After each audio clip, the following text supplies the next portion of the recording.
Hello hello. ठीक।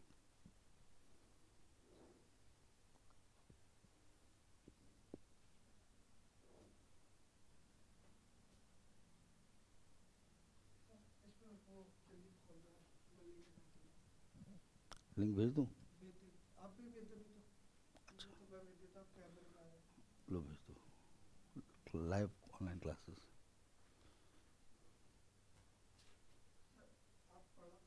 Link भेज दो बच्चों को।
मैं भेज दूँ?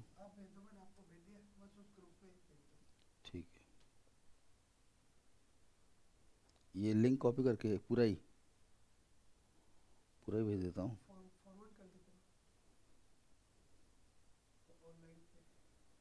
हम्म,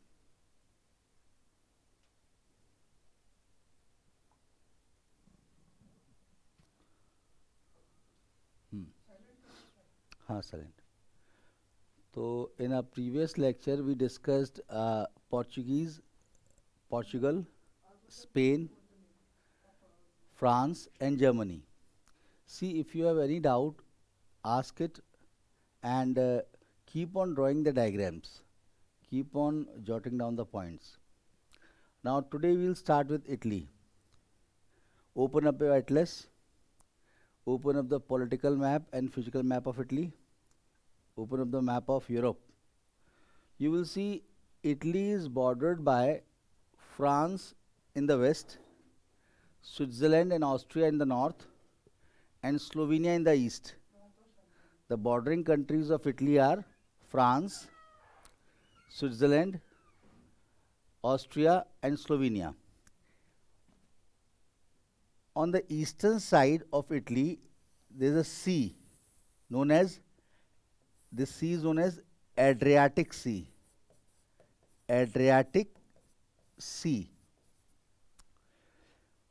On the eastern side of Adriatic Sea, you find countries like Slovenia, Croatia, Bosnia Herzegovina, Montenegro, Albania, isn't it? Now, along these countries, along the coast of eastern coast of Adriatic Sea, along these countries, there's a mountain range known as Dinaric Alps. Dinaric Alps. Now, these mountains run parallel to the coast, and their peaks are they have popped up above the sea, and the intervening valleys have drowned. So these peaks of Dinaric Alps that pop up above the sea appear as islands or spots. These peaks of Dinaric Alps that pop up above the sea appear as islands, or on map they appear as dots, spots. So this coast, eastern coast of Adriatic Sea, is known as Dalmatian coast. You might have heard of dogs, Dalmatian dogs. वो काले काले black spotted dogs, black spots होते हैं dogs पे. They have derived their names from this Dinaric Dalmatian coast. Dalmatian coast is the eastern coast of Adriatic Sea, where the peaks of the Dinaric Alps pop up in the form of islands, and they appear in the form of spots on the sea. This eastern coast of Adriatic Sea is known as this Dalmatian coast. Now this Adriatic Sea is in the south, it is joined to Ionian Sea. Ionian Sea lies to the west of Greece. Ionian Sea and Adriatic Sea are connected by way of Straits of Otranto. This is Ionian Sea that lies on the west of Greece. And these are the two islands, major islands of Italy. This is known as Sicily and this is known as Sardinia. These are the names of these islands. And further there is one more island, that is Corsica, that lies under France. So that was about, and this sea, this water body that is enclosed by Sardinia, Sicily and Peninsula Italy, this water body is known as Tyrrhenian Sea. So this was all about the water bodies and the land bordering countries surrounding Italy. Now let us start with mainland Italy. Now Italy is having Italy can be divided into three divisions. In the northern side of Italy, you find the southern slope of Alps. In the northern part of Italy, you find the southern slope of Alps. I told you that Alps mountains are mostly spread over eastern France, northern Italy, Switzerland and Austria. These are the countries where the major part of Alps is found. So the southern slopes of Alps are found in the northern part of Italy. Then this Peninsula Italy is having huge mountain range, that is Apennine mountains. This is the southern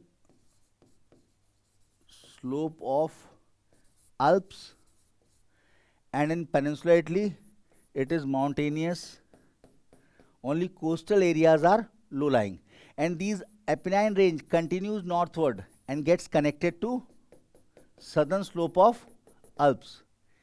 In between this plain, the largest stretch of plain in Italy, this is Apennine mountain. This is the largest stretch of plain in Italy. It is known as Lombardy plain or plain of Po river.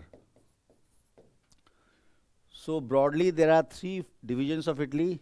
In north lies the southern slopes of Alps, then Lombardy plain, and Peninsula Italy. The most part of Peninsula Italy is mountainous, that is Apennine range. So these are the three. In fact, fourth division is these coastal plains of Peninsula Italy. These low-lying coastal plains where bulk of the population of Peninsula Italy lives. Is that clear? So we have discussed the three physiographic divisions. Now we will start with basically the climate and the other vegetation, other aspects of Italy.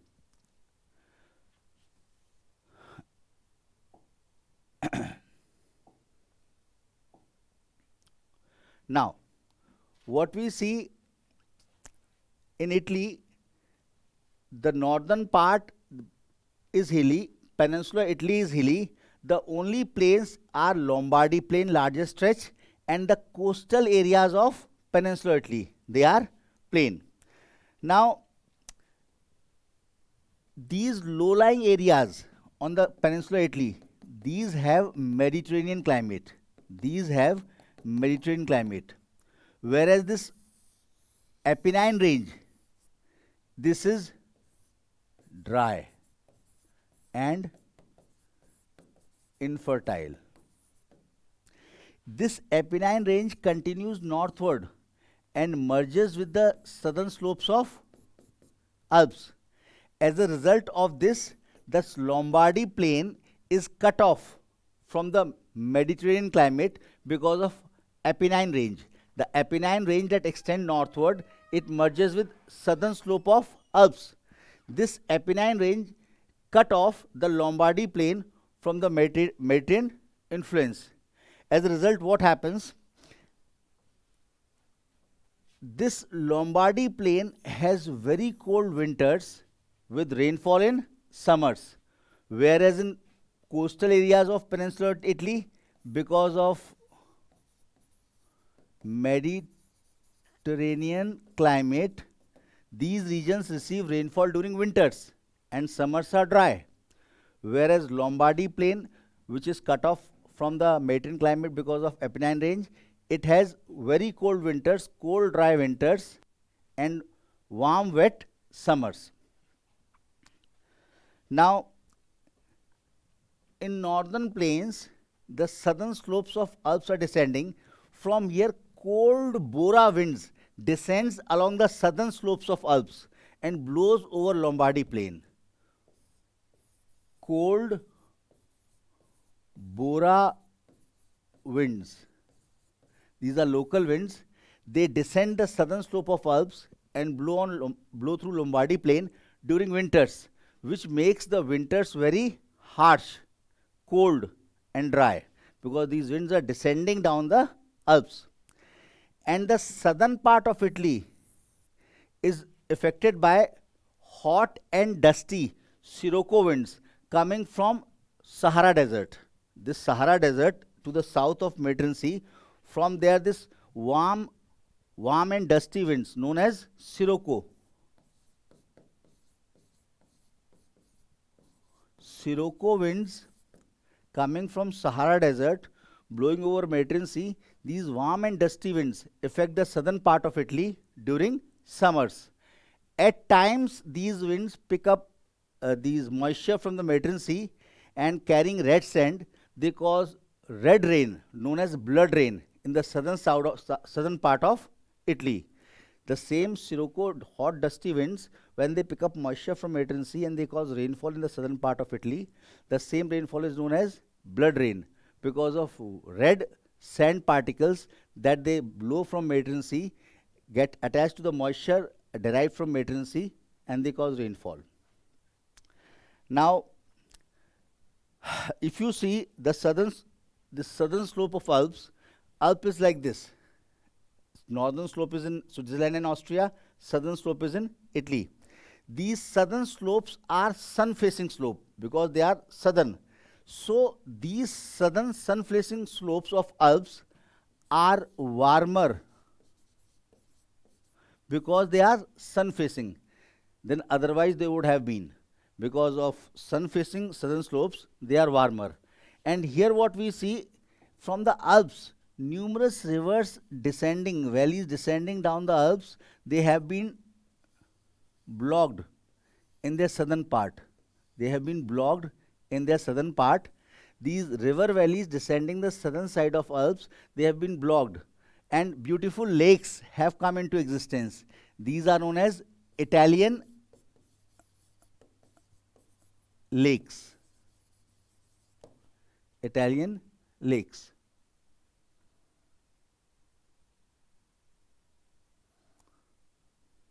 Good morning, Paras. Good morning. So, along the southern slopes of Alps, the river valleys that have been blocked at their southern end, they have given rise to beautiful lakes. And these lakes are visited by tourists because they are warm and beautiful lakes. So, they are a tourist attraction in Italy. So, these are known as Italian lakes. Now, most of the valleys that descend down the Alps, they abruptly enter onto plains. As a result of abrupt descending down, these rivers, these valleys have been tapped for hydroelectricity. See, Italy is very poorly endowed with respect of mineral resources. It has neither significant amount of coal, nor iron ore, nor gas. its industrial developments owes to the existence of this hydroelectricity derived from the rivers descending down the Alps on the Lombardy plain.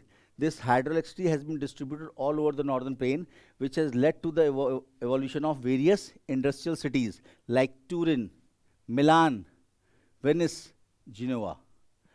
So what we see in Italy, it is almost devoid of natural resources. The only natural resource apart from hydroelectricity that we have is this is a Po river flowing through Lombardy plain. In the delta of Po river, we get some natural gas. Po river delta. And here there's a city, Emilia. These have some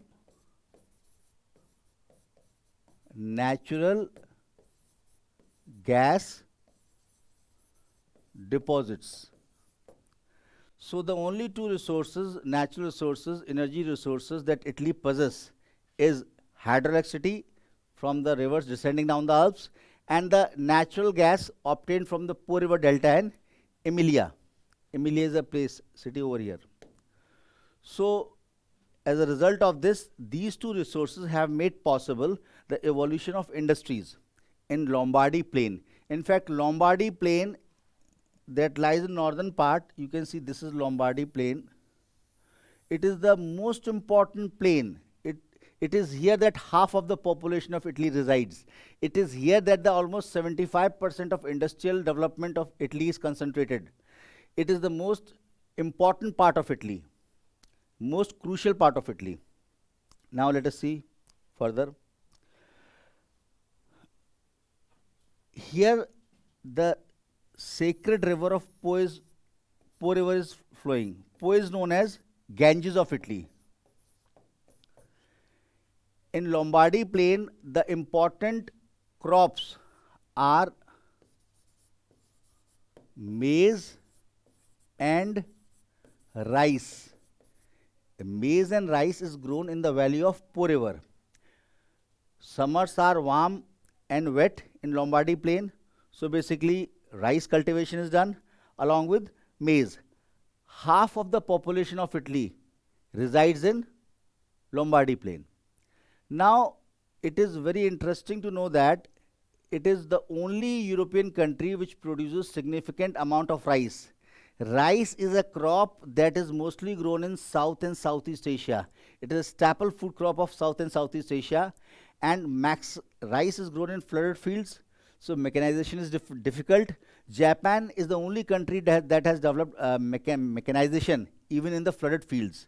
Despite high level of technological development of Japan, in Japan, rice being the staple food crop, still the highest yield of rice in the world is found in Italy, which is outside the Southeastern Asian region. It is here that we find the highest yield of rice in Po Delta in the world.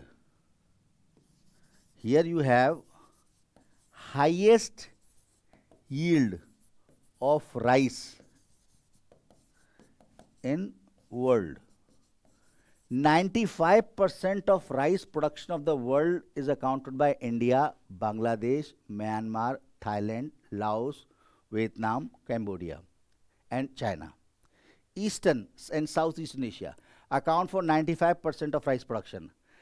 Europe, Italy is the only major nation that is a major producer of rice, and it is having the highest yield of rice in entire world, even more than higher than Japan. Japan comes second.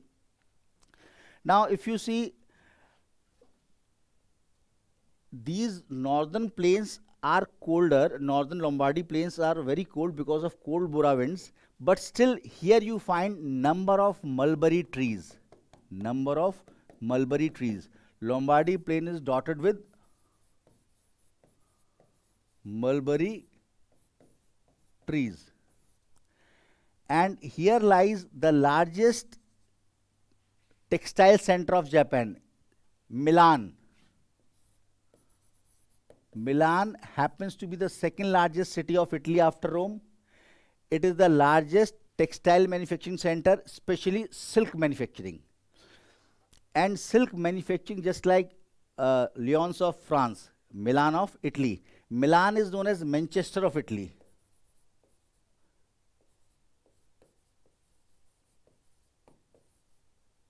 of Italy.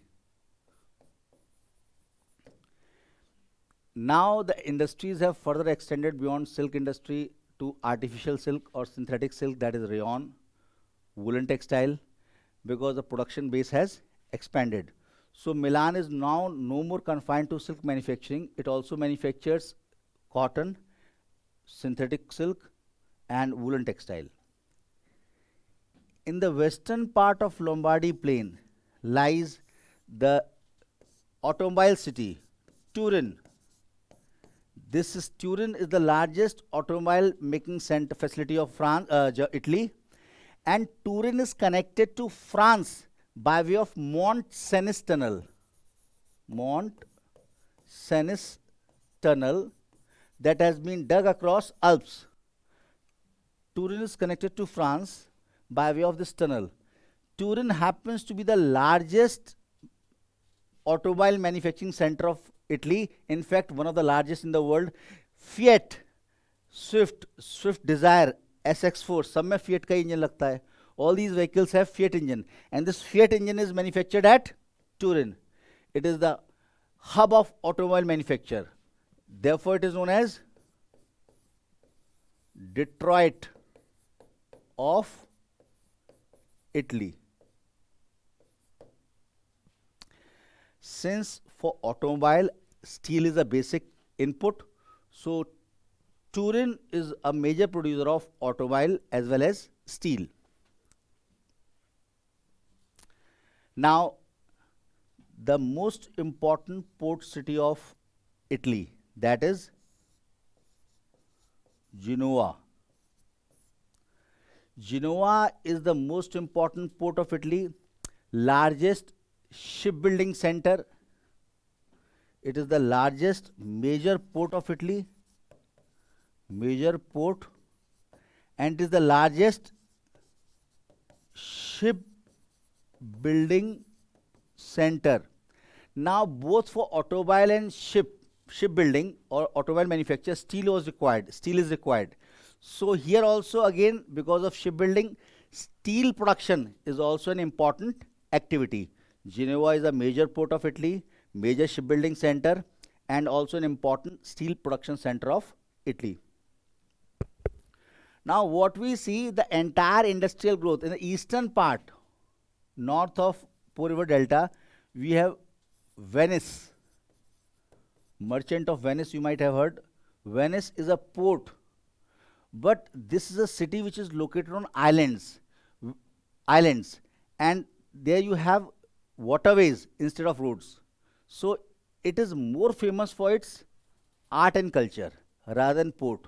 Venice is a city, it is a port on the eastern side, but it is not a major port. It is a historical city.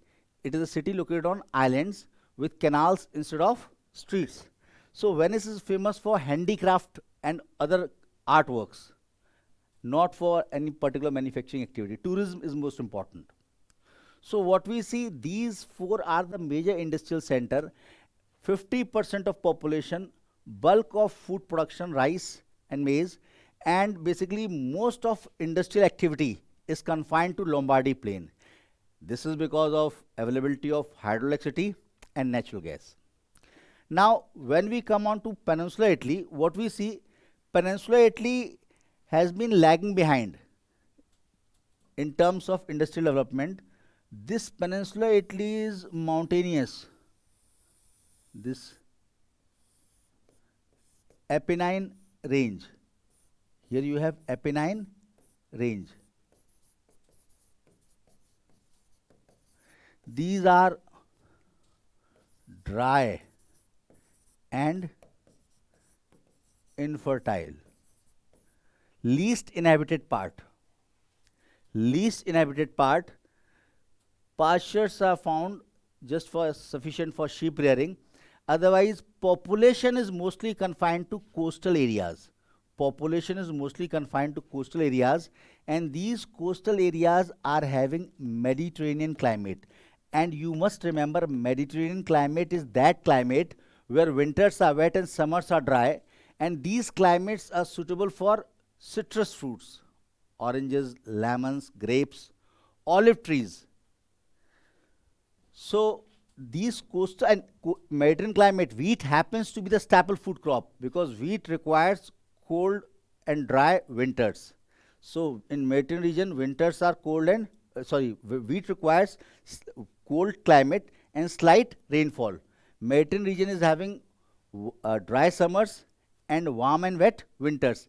In every Mediterranean region of the world, wheat is the staple food crop because the climatic conditions are exactly suited for the growth of wheat. Now, what we see over here in Peninsula Italy, these mountains are dry and barren. Previously, these coastal plains were very swampy and marshy, and Italy was very much affected by malaria. But gradually, these swamps and marshes were drained away, giving way to fertile plains where hard wheat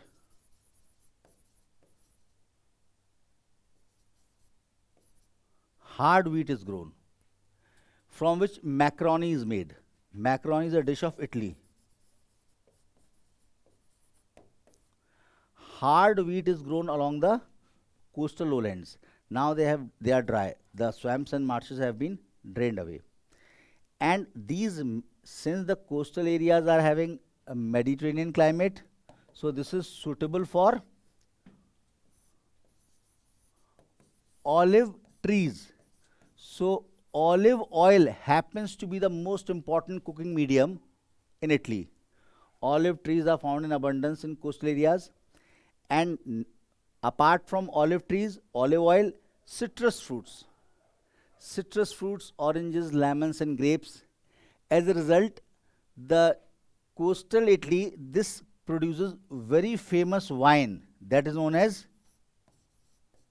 Chianti wine. Chianti wine is the very famous wine of Italy, most famous wine of Italy, and it is produced from the citrus fruits grown along the coast. Naples happen to be the hub of processing center of Chianti wine.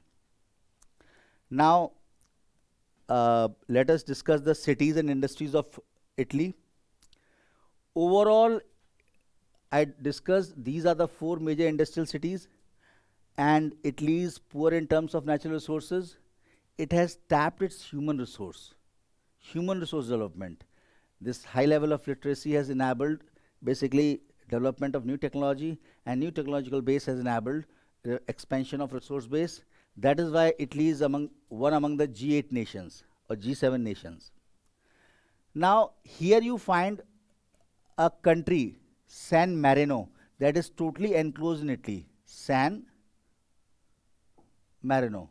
In Peninsula Italy, there is a country, San Marino. I discussed that it is the third smallest country of Europe, smallest being Vatican City, then Monaco, then San Marino. Then still larger is Liechtenstein, Malta, and Andorra. San Marino is totally enclosed by Italy, and here lies the famous city of Italy, Florence.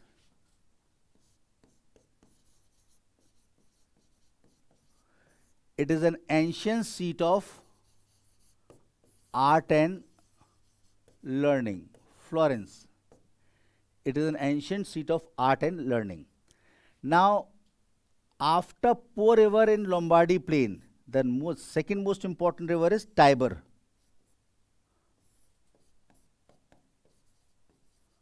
Tiber River. This river falls in Tyrrhenian Sea. At the mouth is Rome. And now within Rome, there is an independent country known as Vatican City.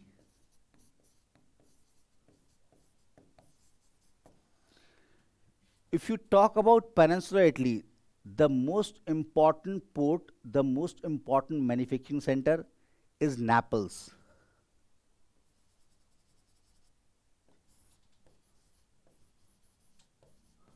Naples, close to it, there's a volcano, active volcano known as Vesuvius. Vesuvius is the only active volcano in Europe that is located on mainland. Vesuvius happens to be the only active volcano in Europe that is located on mainland. People come and visit to see Vesuvius, and Naples happen to be the largest port of Peninsula Italy. Naples happen to be the largest manufacturing center of Peninsula Italy. It is a center of wine processing, Chianti wine, food processing, textile industries. Number of multiple industries are there in Naples. So Naples happened to be the third largest city of Italy, largest being Rome, second Milan, and third Naples. Naples is also an important port of Italy. Apart from Naples, if you see, apart from Naples, there are two other ports on the eastern coast of Italy, Bari and Brindisi. These are other two ports on the eastern side. Naples being the chief port of peninsular Italy. Now let us discuss the islands. So this is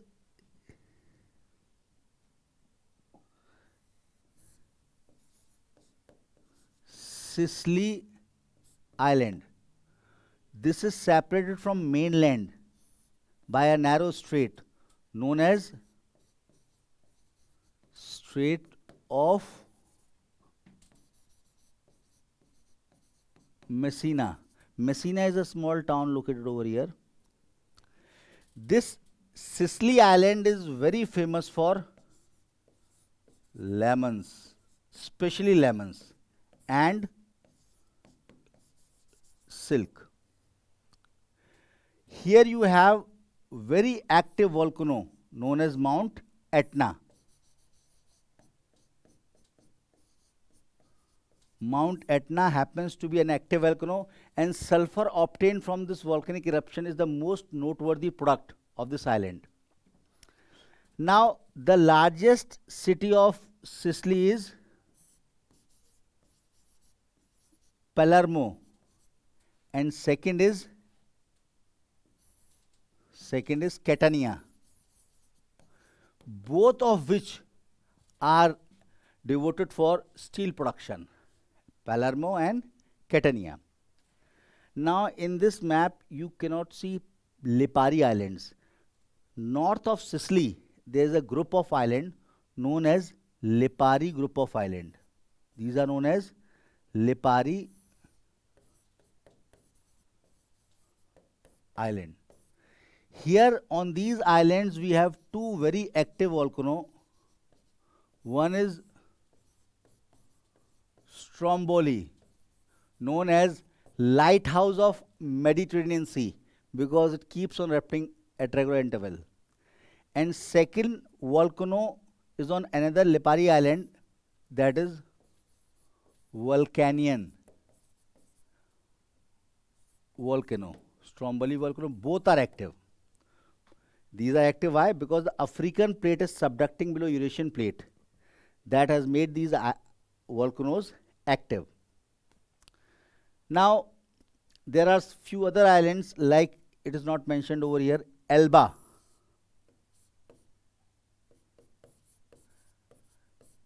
It is the only place in Italy where we get some significant quantity of iron ore.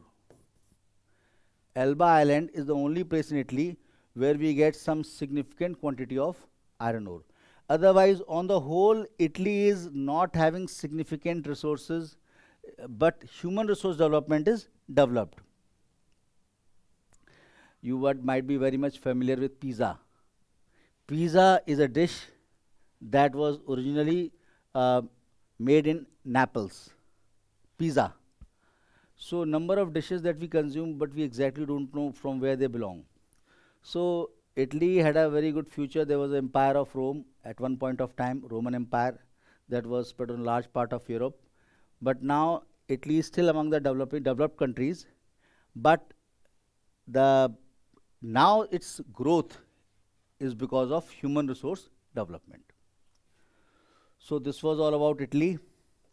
Now let us move on to next country, that is Belgium. Any doubts?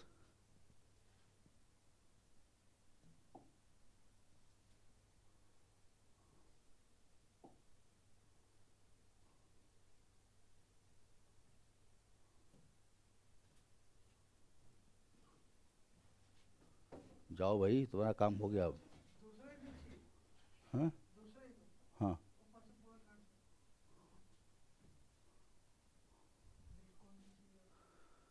हमको चाहिए, ये चाहिए।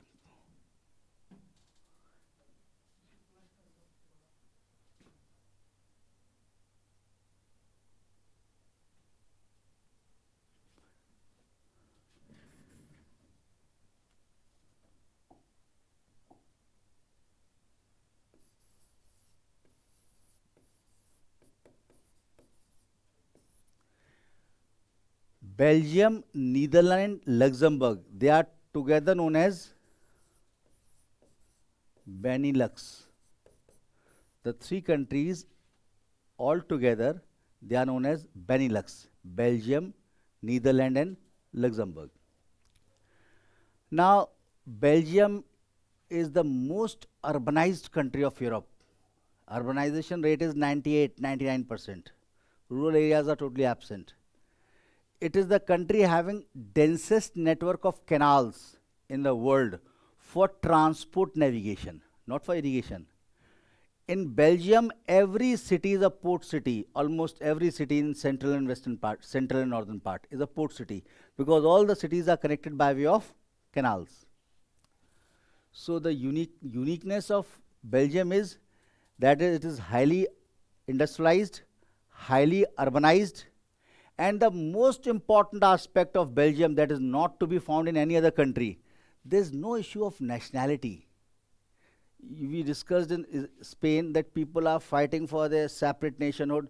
Andalusia region is having distinct dialect, it wants separation. Catalonia region around Barcelona, it wants separation.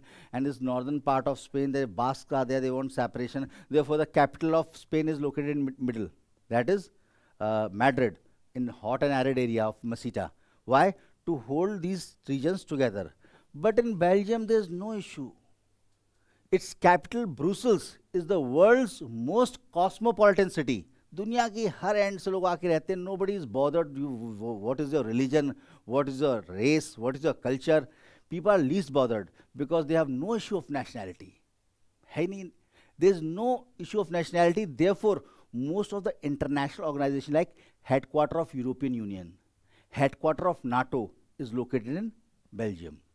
Because if a country and its people are having strong nationalism, then they will have biased opinion towards global perspective. They will always crave towards their nation. But since it's neutral, so most important international organizations are located over here. Now let us start with Belgium.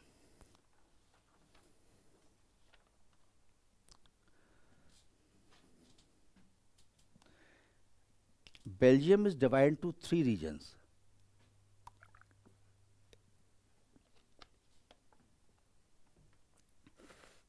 If you see,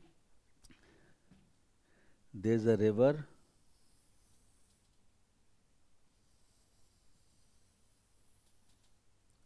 This river is known as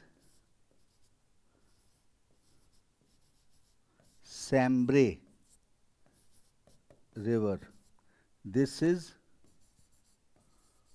Meuse River. When the Sambre meets Meuse, together it is known as Meuse River. When I was discussing France, I discussed France has only two coal fields. One is Sambre-Meuse coal field. Those coal fields are found in the valleys of these two rivers. And this coal field is shared between France and Belgium, Franco-Belgian. So Sambre and Meuse valleys are famous for coal deposits.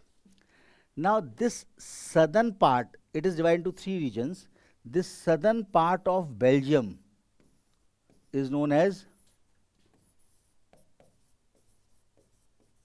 Ardennes. It is plateau made up of hard rocks, and it is covered by forest and pastures which are used by sheep. Ardennes plateau is very thinly populated. It is very thinly populated. Thinly populated. This is called northern part, northern plains.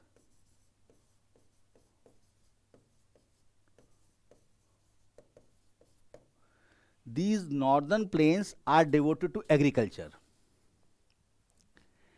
And the intervening area, middle part, is known as central plains. This part, central plains. Central plains has the most productive soil, very good for agriculture, but agriculture is not pursued. Central plains have the most productive soil, best for agriculture, but because here you find Sambre Meuse coalfield, so it happens to be the most important industrial manufacturing region because of availability of coal.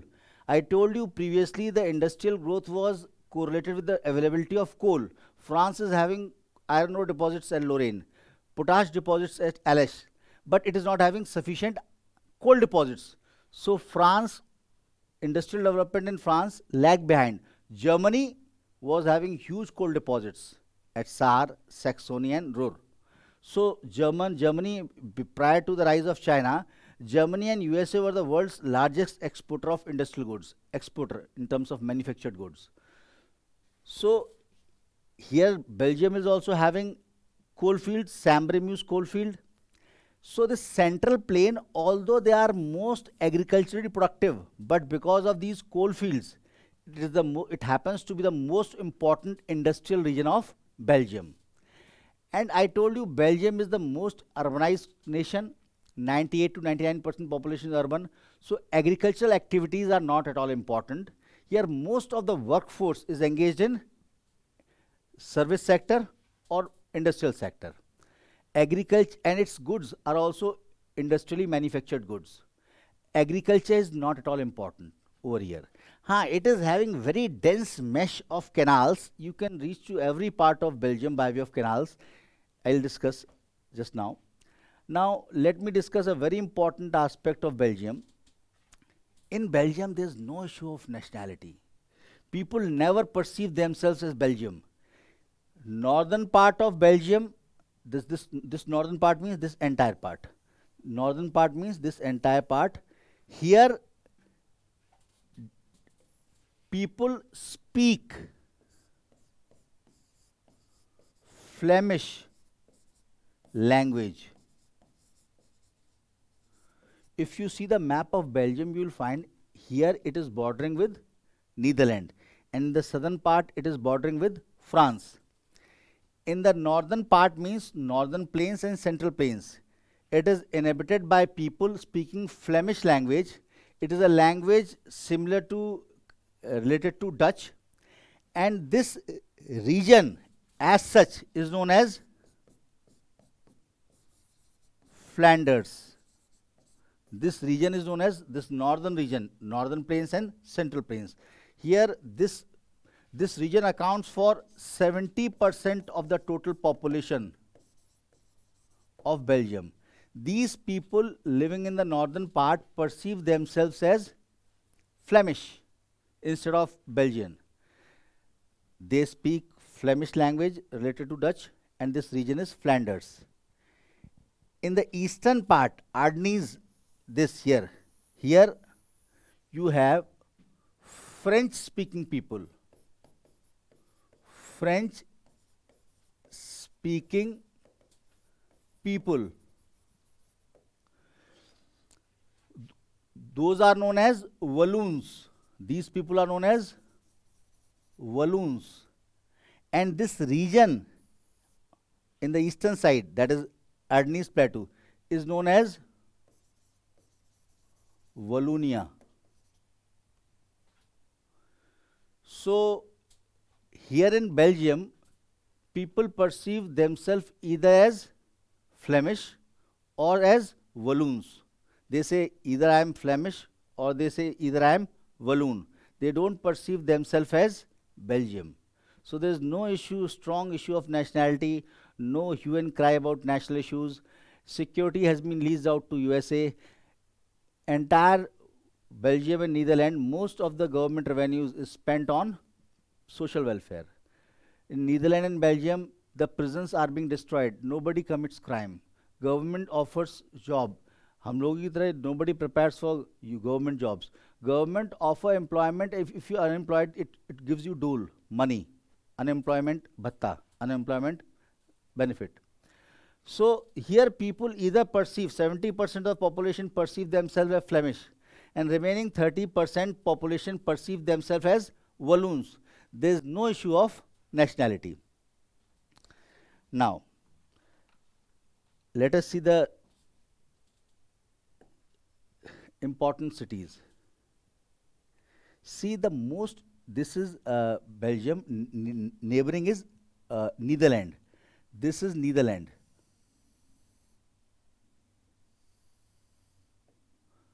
This land area is Netherlands. This is all Netherlands. The most important port of Belgium is Antwerp. And this port can be approached only by Dutch waters. There's no issue between, because Dutch are living over here. Those people speaking Flemish are Dutch. They have no issues. You can enter through Dutch waters. And this Antwerp is connected to its capital, Brussels, by way of canal. Brussels happened to be the capital city of Belgium. It is the largest city of Belgium, and it is the most cosmopolitan city of Europe, in fact of the world. You can find people from every part of the world living over here without any racial issues, without any apartheid, without any tension. They don't have any issues. They are least concerned about these aspects. It is one of the most cosmopolitan city.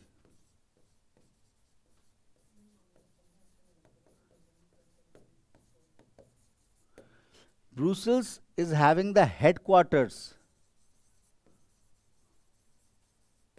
of European Union as well as North Atlantic Treaty Organization.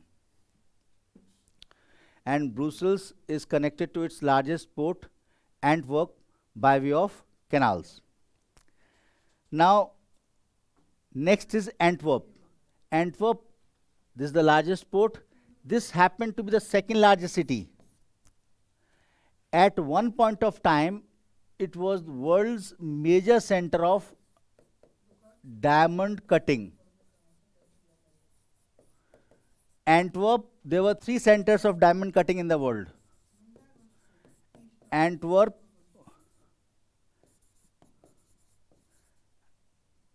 Amsterdam in Netherlands, and Tel Aviv in Israel.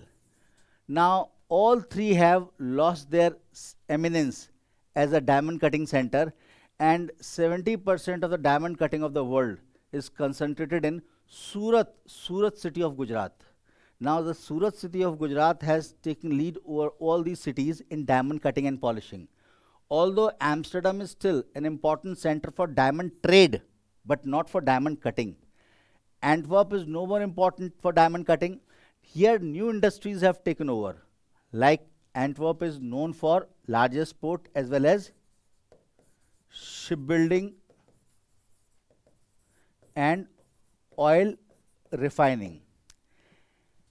Apart from this, Antwerp comes very close to Rotterdam because Rotterdam and Antwerp both are entry port. All the goods moving into Germany are diverted through Antwerp, and by way of canals they are sent to Germany. Rotterdam is the largest port, second largest port is Marseille, third is Hamburg of Europe. But Antwerp is very important for transit trade. All the goods moving into Germany mostly pass through Antwerp. It is here at Antwerp that goods are loaded and unloaded, and by way of canals they are sent to Germany. Belgium is having very dense mesh of network of canals. Now, another unique feature of Belgium suffers from silting. this western coast of Belgium, this sea waves bring sand, and continuously sand is being deposited. Sandbars are getting deposited, and coast is getting silted, and the land is extending towards sea. This land is extending towards sea. So ports get silted and they become inland. In the northern part of Belgium, what is the issue?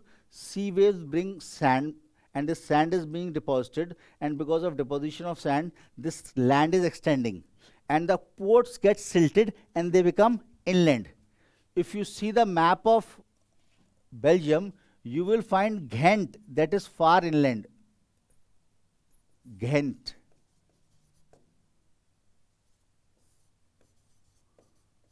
Bruges.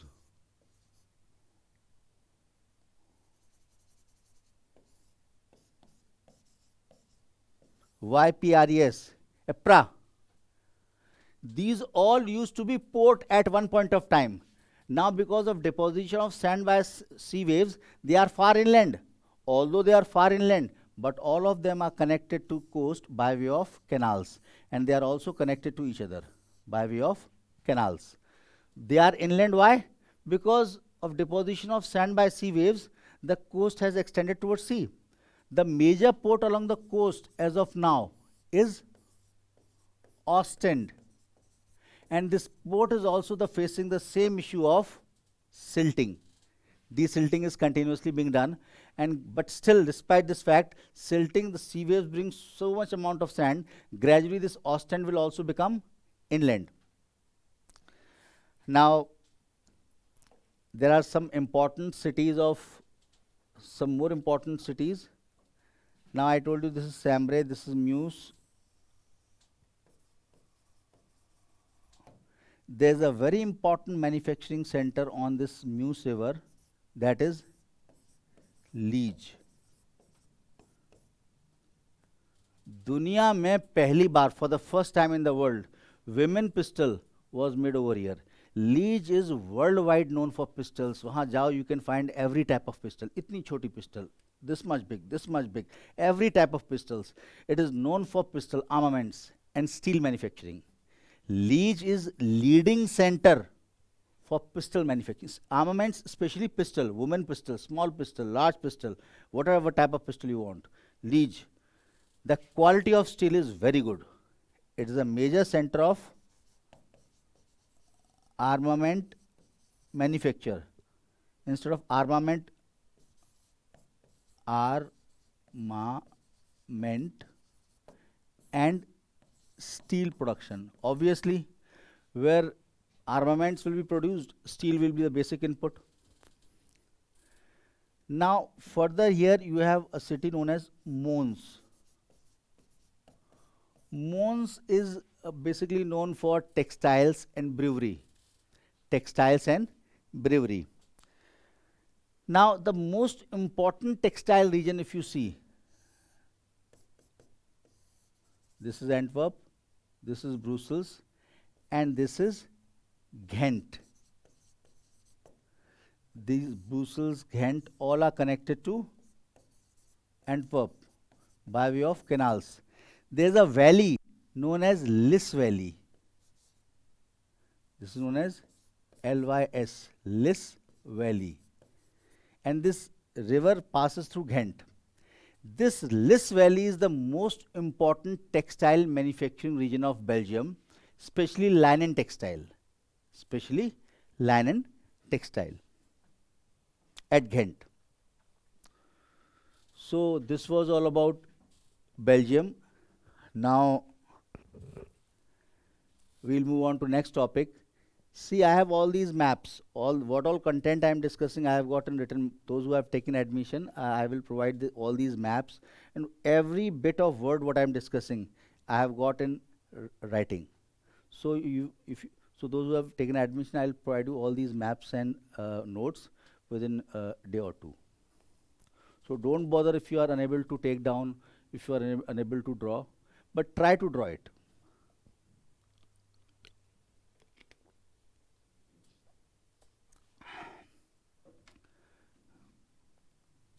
Next, Netherlands. Now,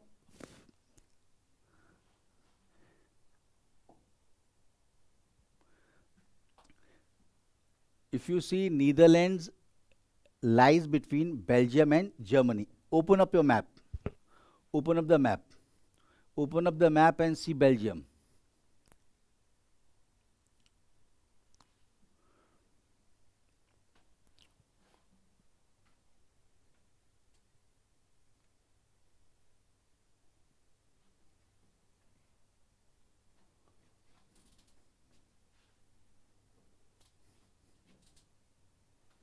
Open up the, see the map of Netherlands, or not Belgium, Netherlands.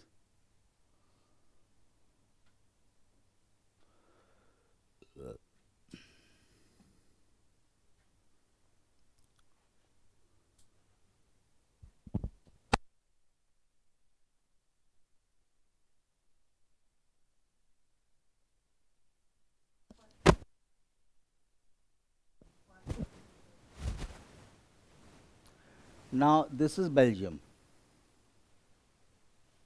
Sorry, this is Netherlands. If you see the map of Netherlands, it is sandwiched between Belgium on one side and Germany on the other. If you see the map of Europe, you will find North Sea.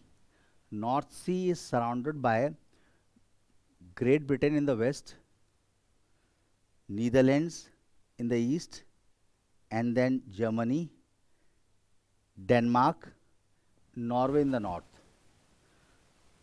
Why I'm discussing this? Because North Sea is having huge deposits of oil. Although oil is found in West Asia, largest deposits of oil is found in Venezuela, second largest in Saudi Arabia, third largest in Canada, likewise. But the best quality oil is found in North Sea. The sulfur and phosphorus content is very low. In West Asia or Venezuela, the quality of oil is very inferior. This oil obtained from North Sea, oil obtained from North Sea, oil obtained from North Sea, it is this oil that decides the market price of oil in global market, and that is known as Brent crude oil. It is the oil obtained from North Sea that is known as Brent crude oil. Brent crude oil, best quality oil in the world, is found in North Sea. And Norway is the largest producer of oil in Europe because it shares the largest chunk. Second largest share of North Sea oil is shared by Britain. And then comes Netherlands, Germany and Denmark. So Netherlands also has a share in North Sea oil, and it is the best quality oil, Brent crude oil. Below this, the next quality of oil that is found in USA, Gulf of Mexico, that is known as Western Texas Intermediate. It is slightly inferior to North Sea and its price is less. So West Asian or Venezuelan country, they have to refine their crude oil to this quality, to the quality of North Sea, then they get the international price. Otherwise their price is still less. Brent crude oil price is the price of oil obtained from North Sea because of its purity, less impurities like sulfur and phosphorus. So it is the other oils, their impurity levels are high, so they have to purify their oil to this level to get the same price. Now let us come to the point. Now Netherlands basically is a delta of Meuse and Rhine River. I discussed Meuse River flows like this. Rhine River enters and flows like this.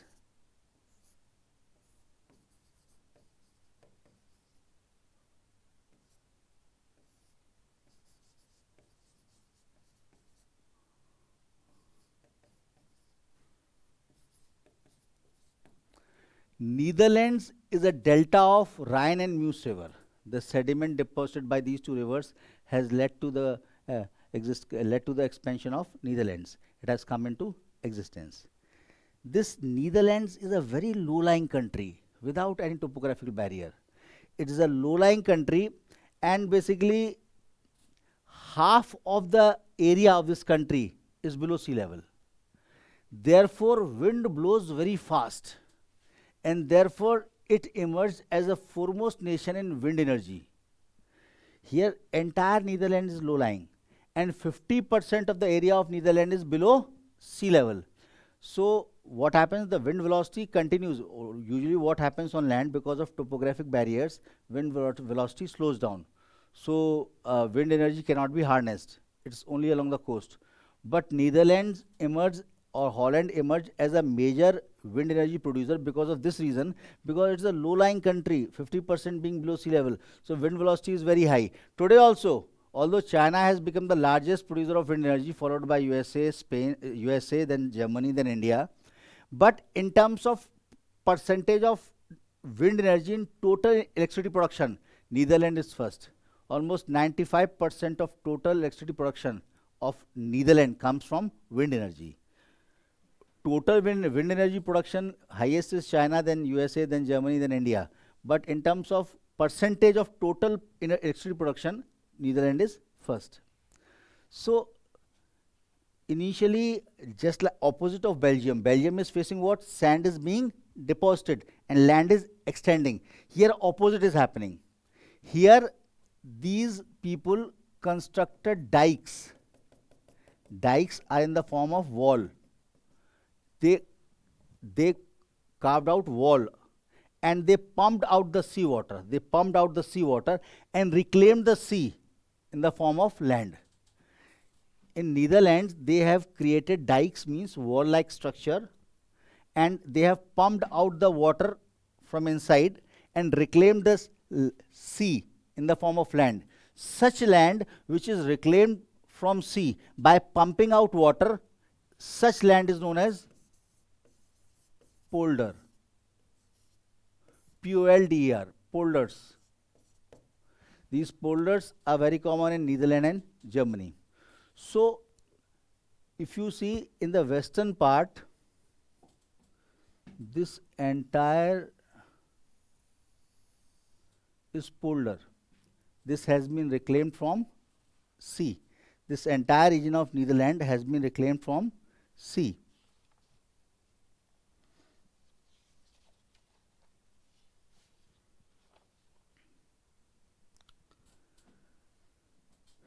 By constructing dike, this water was pumped out.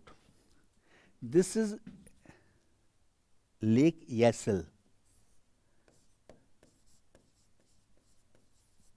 and it is cut off from the sea by way of sandbar.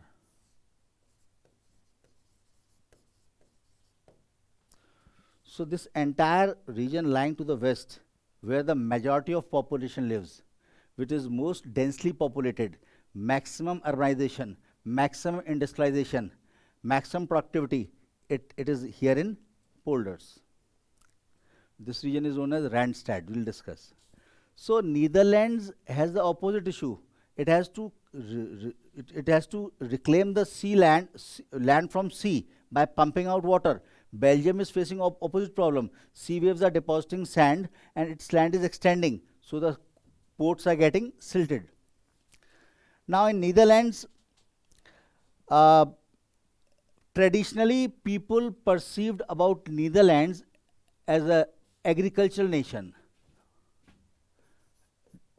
Agriculture was very important. In fact, if you see in dairy farming, New Zealand and Netherlands are the major exporters of dairy products like butter and cheese.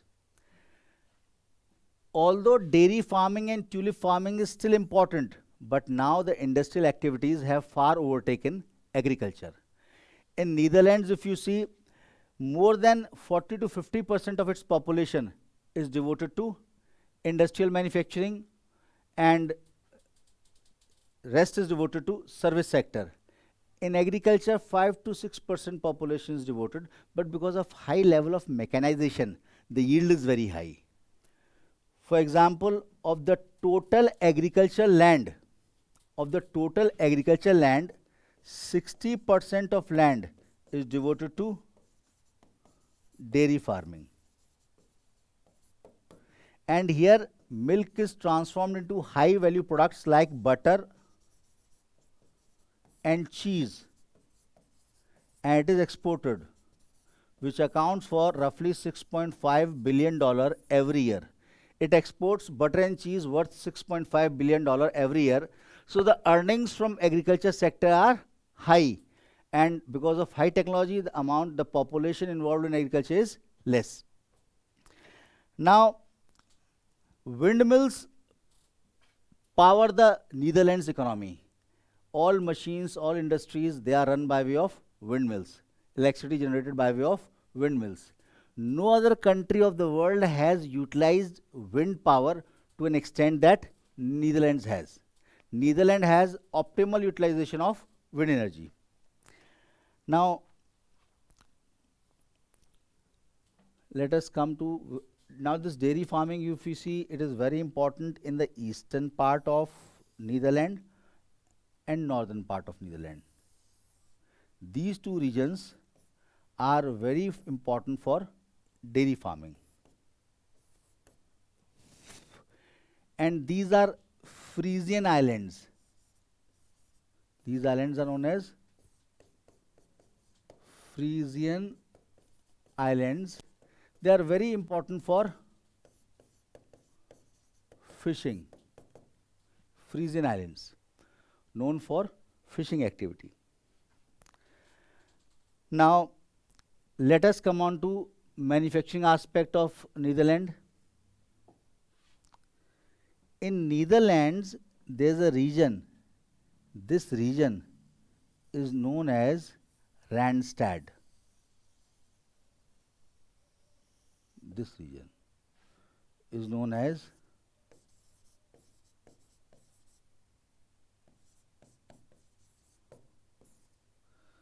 this is the region which is very crowded. Most of the population lives over here. Highly industrialized, highly urbanized. Matlab, it is very crowded and congested area that is a part of polder. Here you find most of the important cities, most of the important industrial cities are located over here. So, bulk of Dutch population lives over here. Bulk of industries are located over here. Most of the industrial cities, you see, like important cities like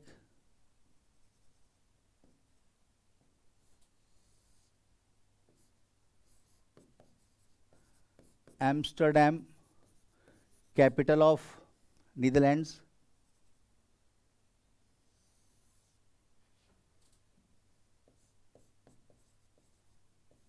Haarlem,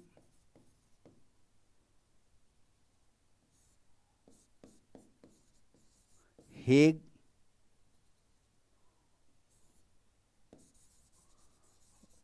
Rotterdam, Utrecht, that is spelling is Utrecht, U-T-R-E-C-H-T, Utrecht.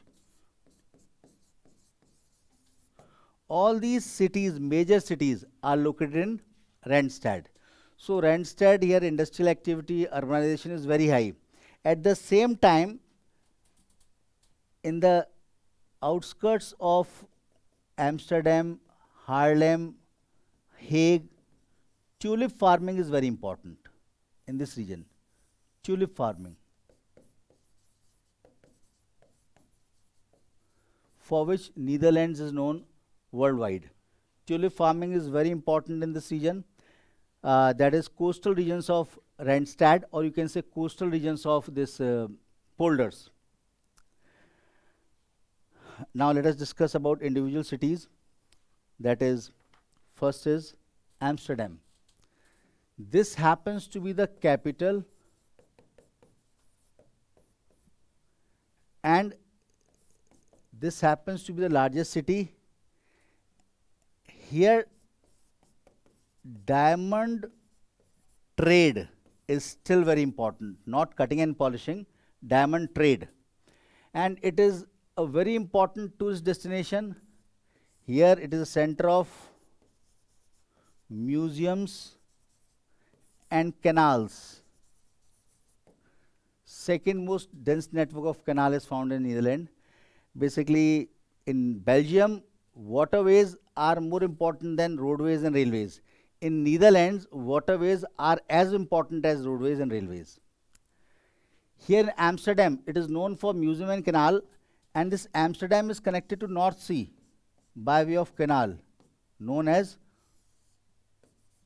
North Sea Canal. Then to the west of it, here lies Haarlem. Haarlem, yes, this is Haarlem,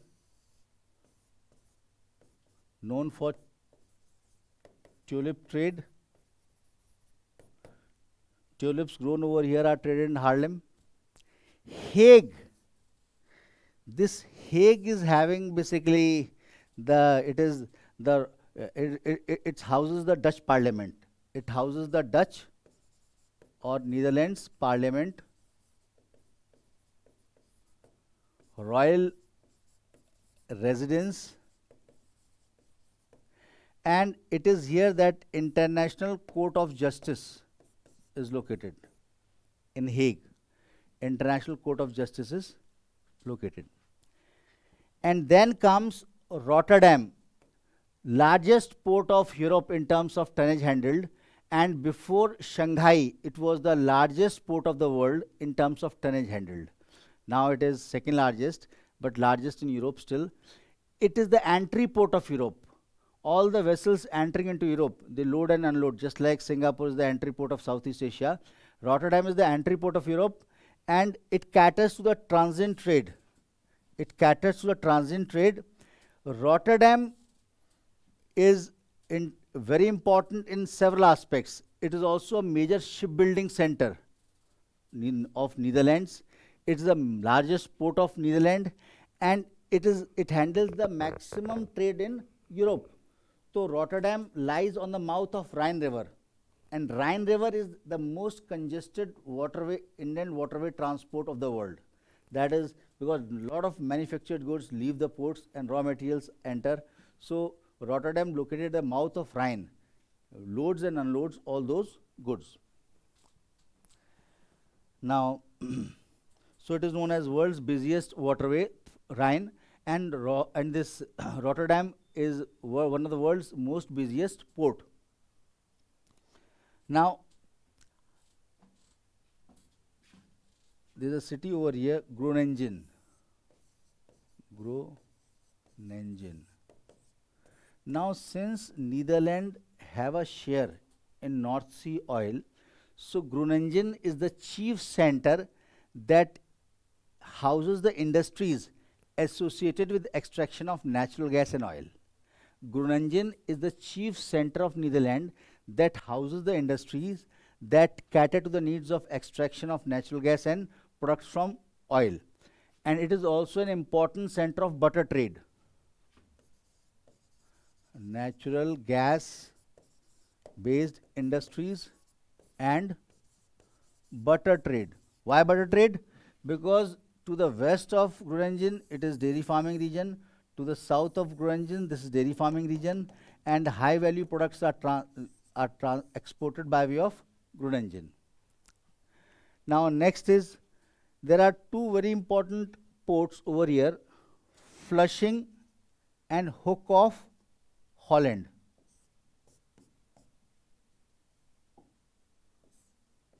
Ports, Flushing and in Randstad there is a Hook of Holland. These two ports lie on the shortest and the fastest route between Britain and Germany. They are important. Why? Because Flushing and Hook of Holland are located on the shortest and the fastest route from from Britain to Germany. And then you might have heard of a very important city of Netherlands, Eindhoven. Eindho- Eindhoven. Spelling is uh, EIND. Eindhoven. This is very important city of Netherlands for electrical engineering works. Philips, you might be acquainted with it. Philips belongs to the city. Philips company. Then close to it, there's one more city famous for tin smelting. That is Arnhem.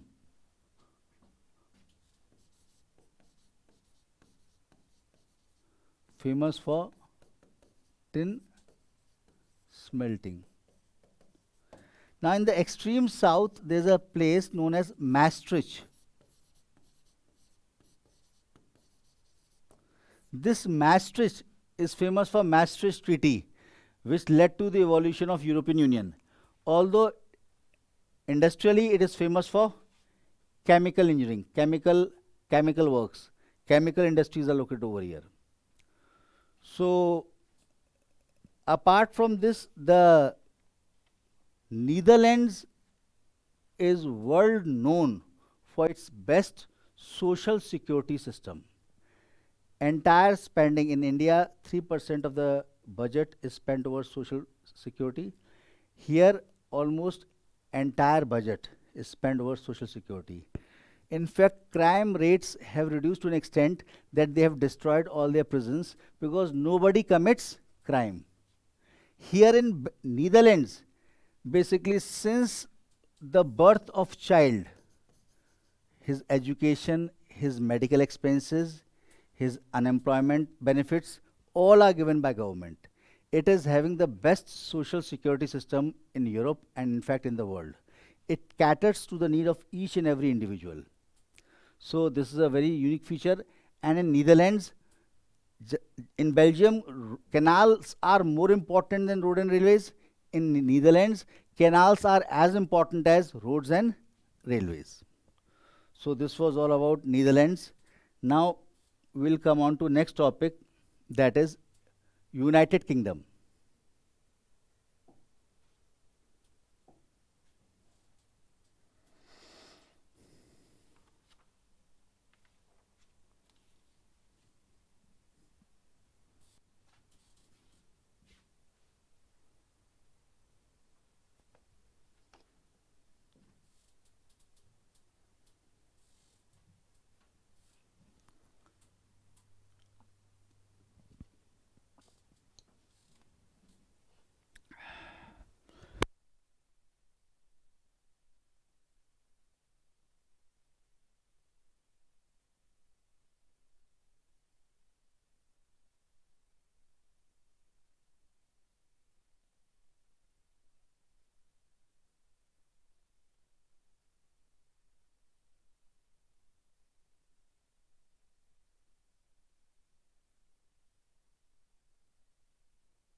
Sorry sorry, mike on ही नहीं था.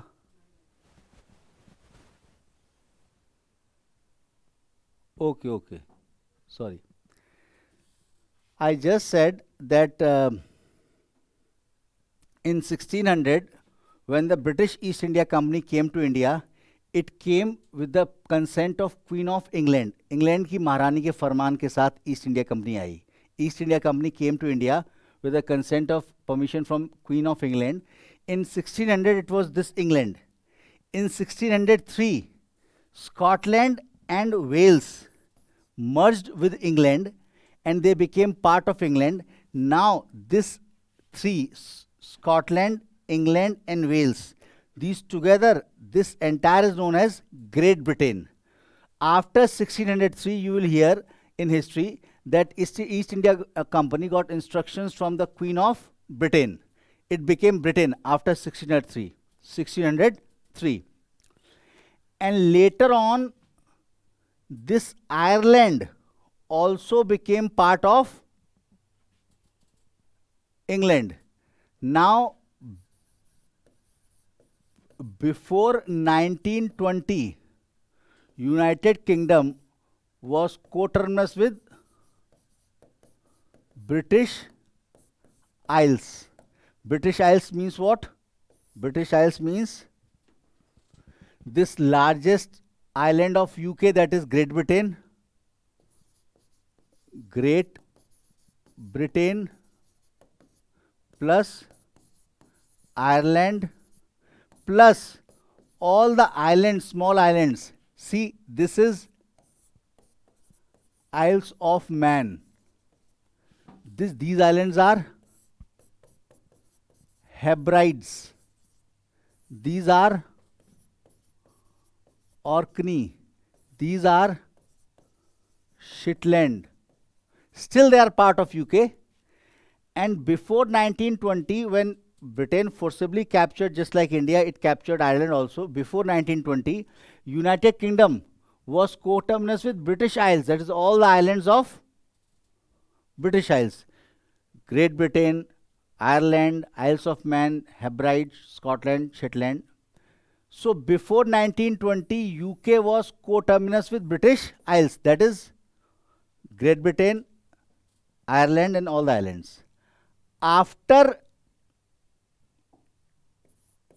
1920, Ireland gained independence, but the northern part of Ireland remained under UK.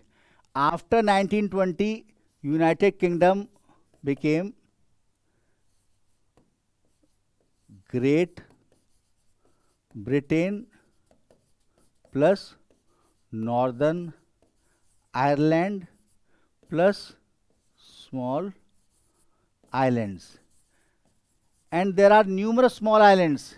Don't ever presume that this New Hebrides, Orkney, Shetland, these are the only islands. If you see your atlas in southern Atlantic Ocean to the southeast of South America, you will find the same islands, southern Hebrides, southern Orkney, and southern Shetland. They are also still under Britain's, UK's control. So after 1920 till date, United Kingdom comprises of Great Britain. Great Britain means this Scotland, England, and this Wales. These three make up Great Britain, and Great Britain is the largest island of UK. Northern Ireland is a part of UK, but Northern Ireland has its own parliament, it has its own prime minister. Only foreign affairs, defense, and communication are under UK. Rest of these islands are completely under the control of UK. Now let us see some features why Britain emerged as a global power, as a marine power. What were the factors that enabled the Britain or UK to emerge as a global power? ऐसा क्या था? Yes, one was industrial revolution, but that was not sufficient enough. Other industrial revolutions spread to the rest of the Europe within 50 years, but rest of the countries could not emerge as global power. There are certain geographic reasons for it.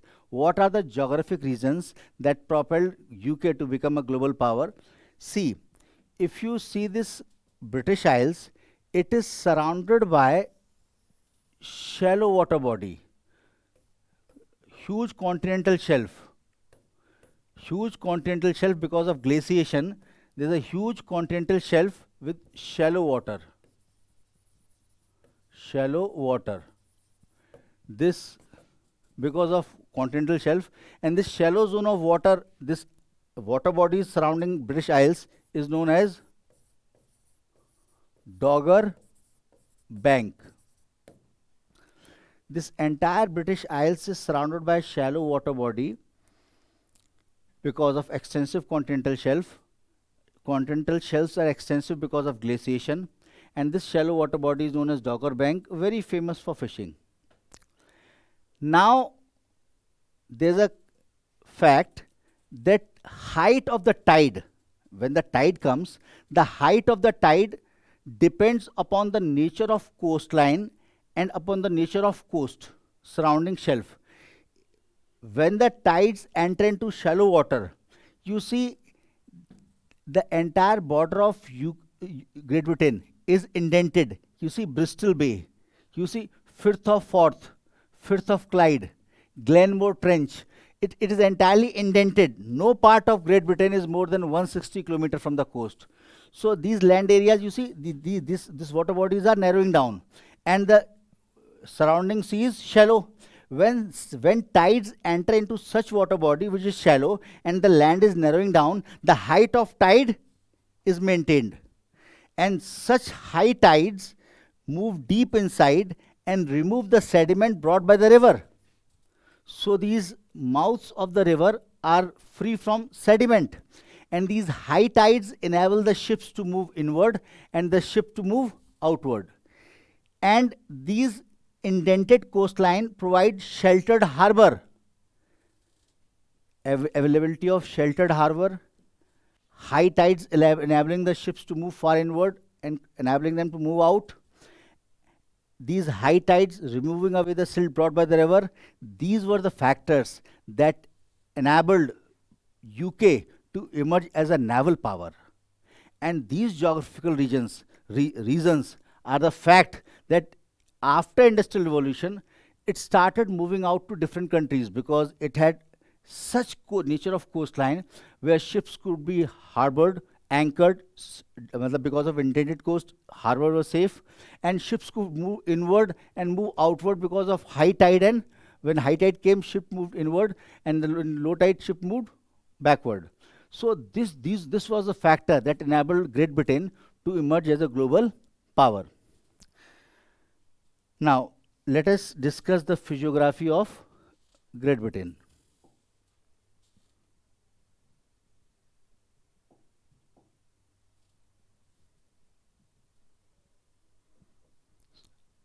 Let us see this Scotland. This map is not correct actually. This map is wrong. This line should be like this, then like this. This should be the border. This is the border between Scotland and England. This northern part is formed by Tweed River. Now, as I told you, this is Orkney Island, Shetland Island, and New Hebrides. In the northern part, this map is also wrong. Ideally, it should be like this. This narrow water body is connected, completely connected. This narrow water body is completely connected, and this northern part is completely separate from rest of the Scotland. And this trench, which separates northwestern part from remaining Scotland, this trench is known as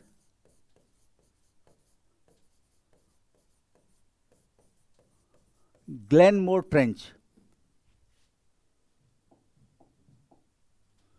This northern part is completely separate from remaining Scotland by way of Glenmore Trench, and here we find northwest mountains, northwest mountain. Then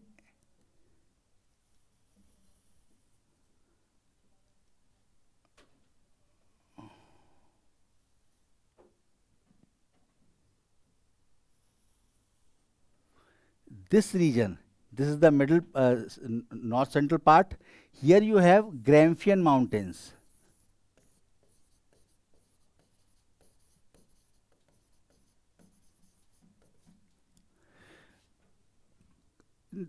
Basically, these all mountains in north are covered by coniferous trees, but major natural vegetation of Great Britain is broadleaf deciduous trees. These are not inhabited, partially inhabited. Aberdeen, certain ports are there. It is this region that is the most important region of Scotland. This is known as Midland Valley. It is here that 75% population of Scotland lives. Midland Valley. If you see in your atlas, this is Firth of Forth. This is Firth of Clyde. These estuaries, the indents, are known as Firth. If you see, this estuary is known as Firth of Forth. This narrow estuary where the Clyde River falls is known as Firth of Clyde. This central part is the most important part of Scotland. This is known as Midland Valley. It accounts for 75% of population. It accounts for 100% of industrial production of Scotland. It accounts for 90% of agriculture production of Scotland. It accounts for almost 95% of dairy production of Scotland. Midland Valley happens to be the most important part of Scotland. It is this Midland Valley where all the industrial and agricultural activities take place. If you see the western part of this valley, which lies on the westerly belt, it is wet. It is wet. As a result, here you find grasslands and milch cattles in the western part. The eastern part of Midland Valley is dry. So here crops are cultivated, especially wheat during summers in the eastern part. But there is a contradiction that although it is fertile, things being very good, this Midland Valley also possesses one of the largest and the best quality coal reserves. In Midland Valley, you find huge coal reserves. Central Coalfield, largest in Scotland. Midlothian Coalfield, Fifthshire Coalfield, and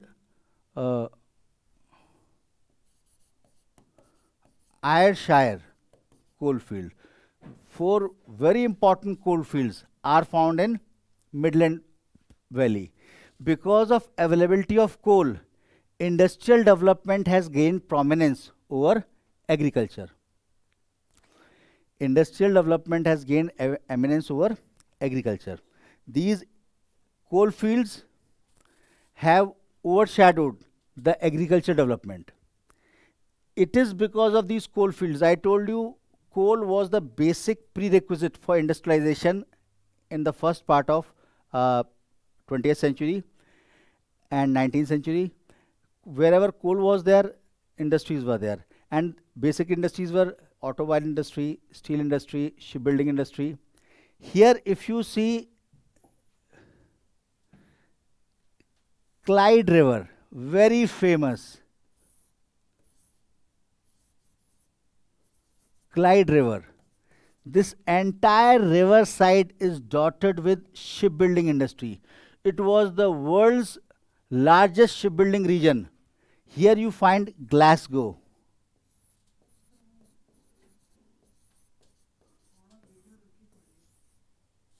रुकी पड़ी है? क्यों?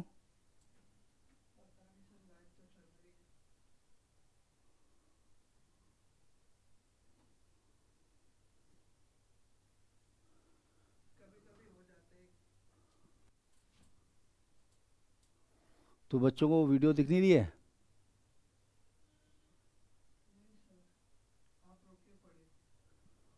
That is very bad.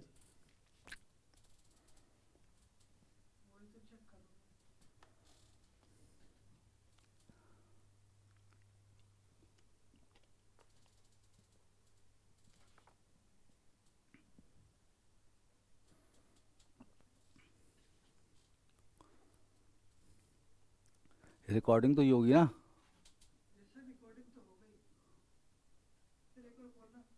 Hello.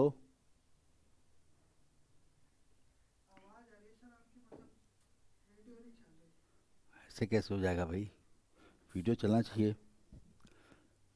ऐसा क्यों होता है?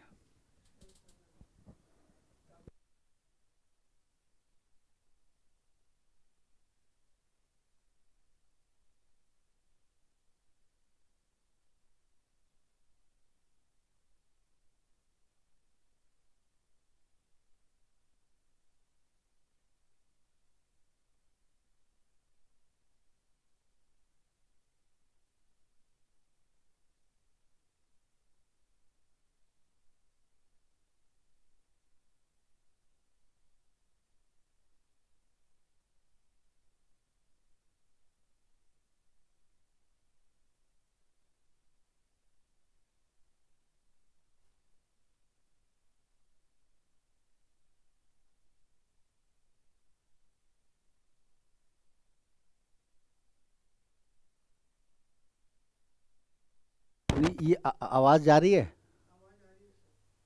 Video नहीं चल रही? Very bad. यहीं रुकी हुई है.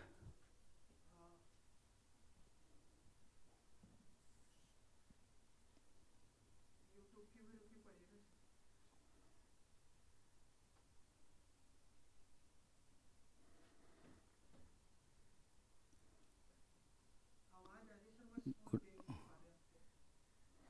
देख नहीं पा रहे? यार देखना चाहिए ना उनको, तभी तो मैं बना रहा हूँ मैप. कैसे उनको दिखेगा ये सब? टाइम क्या हो गया?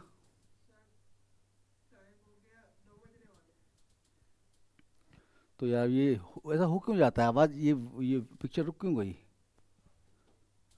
चलो कोई नहीं, इसको अभी तुम कल करेंगे फिर. इसको टेक्निकल ग्लिच आ गई है. अब मुझे आज पढ़ाना था पूरा फिजिकल ज्योग्राफी, ये Britain. Students, dear, due to some technical glitch, this video is not moving. So we are ending up the class over here. And tomorrow again at 7 a.m. I'll start afresh, and I'll start from the UK, from the matlab from the map itself. I'll discuss it again. Okay.